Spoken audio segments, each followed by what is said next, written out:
to think, move their body, anything the human body is capable of, it will affect it. And, MS is capable of affecting it. Secondary progressive MS is tough to treat, and the disease can be hard to handle day to day. Symptoms get worse at a different rate for each person. Treatments work moderately well, but most people will have trouble using their body like they used to. And this is with secondary progressive MS. Primary progressive MS. In primary progressive multiple sclerosis, the disease gradually gets worse over time, just a steady decline. There are no well-defined attacks of symptoms, and there is little or no remissions. In addition, MS treatments don't work as well with this type of MS. About 10% of people with MS have this type. Although there is constant research being done, like up at for instance, Swedish MS Center in Seattle, where I used to go and see my MS specialist. I was in a research trial up there, and I do know they conduct research trials up there, trying to find out more about this disease, so that we can possibly, come up with more treatments and or ultimately a cure, so that, we don't have to worry about coming up with treatments. A few things make it different from other types of MS. People with primary progressive MS are usually older when they're diagnosed, an average age of 40. Roughly equal numbers of men and women get it. In other types of the disease, women outnumber men 3-1. It usually leads to disability earlier than the most common type, relapsing remitting MS. You may have heard primary progressive MS referred to as progressive relapsing MS, but this terminology is no longer used.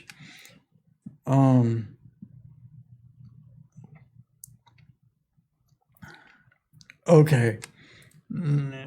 Here we go. This is like, what causes MS? No one knows. Tantalizing clues have sparked research in many areas, but there are no definite answers. Some theories include geography. People in colder parts of the world get MS more than those in the warmer parts. Researchers are looking into how vitamin D and sunlight might protect against the disease. And personally, I'd like to research this myself and actually go into it proactively. And what I'm reading here is off of the WebMD website, and but this is not off the National MS Society's website. This is not off the WebMD's website. This is purely of my own research and what I've seen and heard. But it's like I just read there about geography and it being a fact that statistical fact that people in colder climates get MS more than people in warmer climates. And I've seen world maps of the incidence rates of MS, or incident rate of MS, and at any rate, along our latitude on the world, it's like, 47 degrees or something. Along our latitude line, around the entire world, is where the highest some, or at least most that I've seen anyway, most of the highest populations of people with MS live on our latitude. It's like here, Vermont, Scotland had a high number, and there was like a country or two in Europe. And at any rate, they're, like I just said they're looking into how vitamin D and sunlight might protect against the disease. And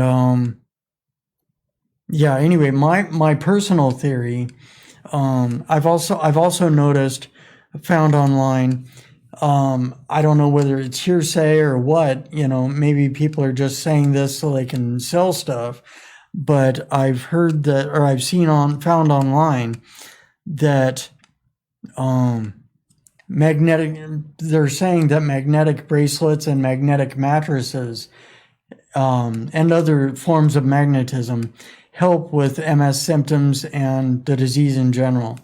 So, at any rate, I'd like to look into that because our latitude lines are not just about sunlight and vitamin D. Latitude lines are the Earth's, basically lines on the Earth, but it's like the Earth's the Earth's polarity, gravity is, varies. It's like you got the two poles here.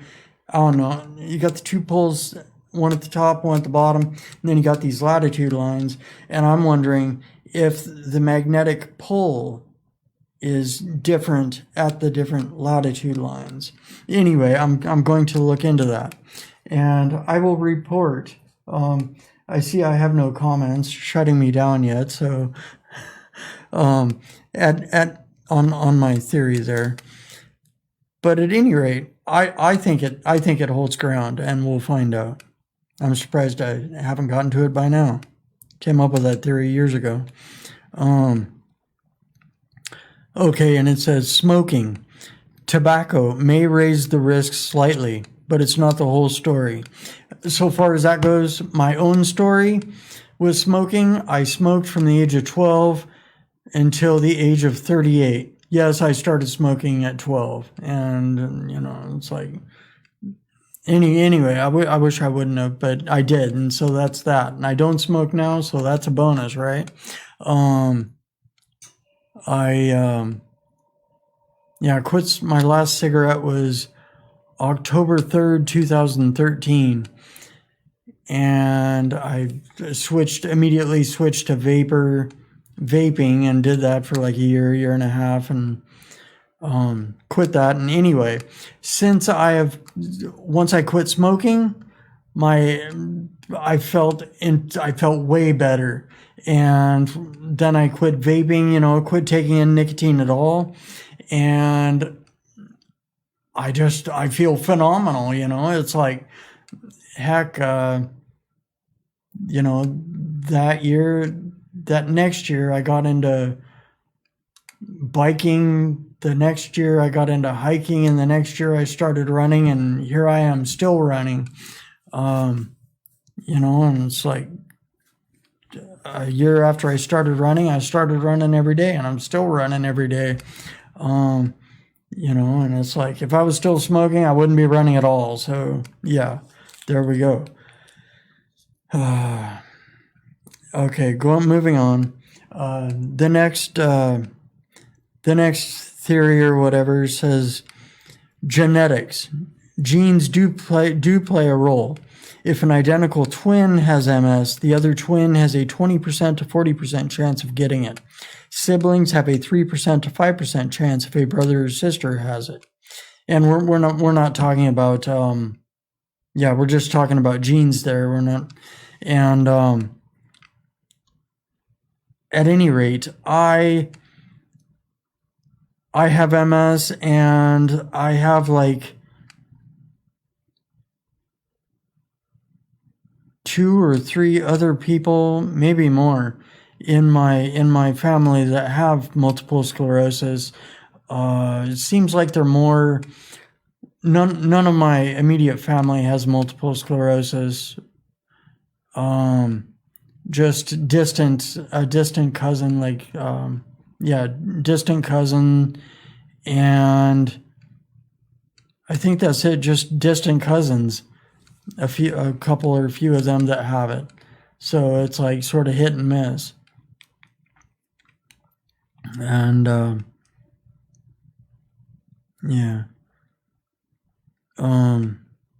there's more statistics I've read on different websites, but this one doesn't have them all, so I won't even go over them. And there's and this is sort of, ironic, but it says, what causes multiple sclerosis? Vaccines. Extensive research has essentially ruled out vaccines as a cause of MS. And I just like to throw out there that after my first dose of the Moderna vaccine, this is just my personal experience here, but after my first dose of the Moderna vaccine for the COVID COVID virus, I didn't really notice anything except the site reaction until the next day when I started running, and then my whole body started hurting. I just ran with it, and it subsided and went away. And by the end of the run, pretty much. Yesterday morning, I got my second dose of Moderna vaccine, and yesterday I was okay, and then last night, my left arm below where I got the injection started hurting on my bicep there. It got shot up in my shoulder and it started hurting on my bicep here, and it still does. Not as bad though. But this morning I woke up and my entire body hurts, and I just feel tired and drained, but I'm still here. Yeah. So, but it's like I'm not certain. I do want to point out that I'm not certain those are side effects of the vaccine or symptoms of my multiple sclerosis that were kicked up by the vaccine. So, I don't know. But it says here, extensive research has essentially ruled out vaccines as a cause of MS. So, the initial cause of the development of the disease. Another possible cause of MS is the Epstein-Barr virus or Epstein-Barr virus exposure. Some research has shown that people who develop MS have antibodies to the virus in their bodies. That means that they have been exposed to the virus.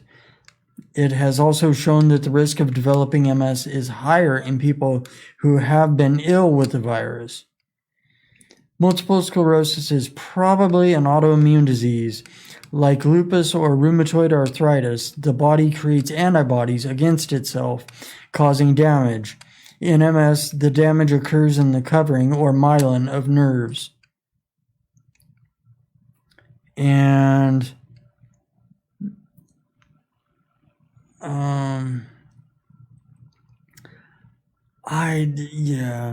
let's see. I'm not sure.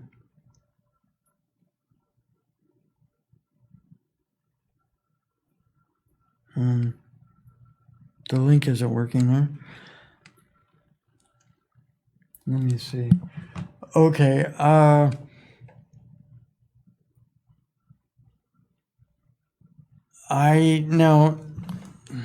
let's see here. Okay, just a sec.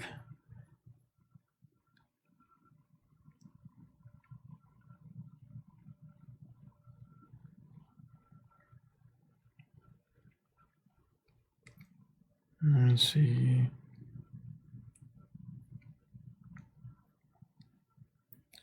Okay.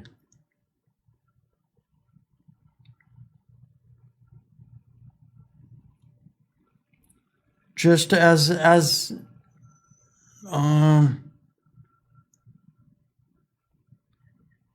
no. Let me see here. That's